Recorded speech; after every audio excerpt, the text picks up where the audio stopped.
പാർട്ടിക്കുള്ളിൽ ജനാധിപത്യത്തിനു വേണ്ടി പോരാടിയ ആളാണ് പി.കെ. ശശിയും താനുമെന്ന് ഡോക്ടർ ശശി തരൂർ MP.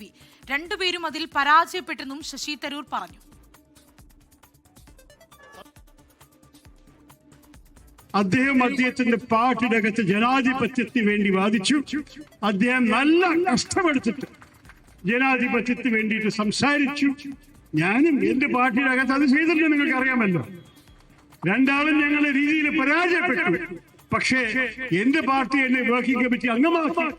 അദ്ദേഹത്തിന്റെ പാർട്ടി നിങ്ങൾക്കറിയാം, അദ്ദേഹത്തിന് നമ്മളുടെ അടുത്തേക്ക് അയച്ചു തന്നു. ഐക്യ ജനാധിപത്യ മുന്നണി സ്ഥാനാർത്ഥിയായി മാറി വന്നു. ഒറ്റപ്പാലത്തെ UDF സ്വതന്ത്ര സ്ഥാനാർത്ഥി പി.കെ. ശശിയുടെ തെരഞ്ഞെടുപ്പ് പ്രചാരണത്തിന്റെ ഭാഗമായി നടത്തിയ റോഡ് ഷോയ്ക്ക് ശേഷം നടന്ന പൊതുയോഗ ഉദ്ഘാടനം ചെയ്യാനും ശശി തരൂർ. ഇത് ഏതായാലും ഒരുപക്ഷെ ചർച്ചയാവാൻ ആയുധമാകാൻ സാധ്യതയുള്ള, അല്ലെങ്കിൽ ഇടതുപക്ഷത്തിനൊക്കെ ഒരു ആയുധം കൊടുക്കുന്ന തരത്തിലുള്ള പ്രതികരണമാണ് നടത്തിയത്.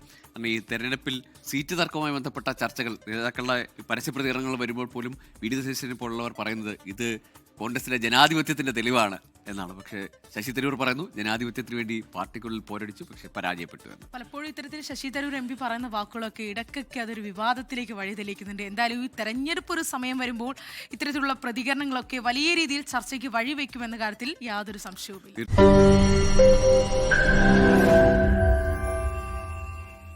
ലോകത്തെവിടെയായാലും ഏത് സമയത്തും 24 വാർത്തകളും ഓഗ്മെന്റഡ് റിയാലിറ്റി പാക്കേജുകളും എക്സ്പ്ലെയിനറുകളും വിശദമായി കാണാൻ ഞങ്ങളുടെ YouTube ചാനൽ നിങ്ങൾക്ക് സബ്സ്ക്രൈബ് ചെയ്യാം.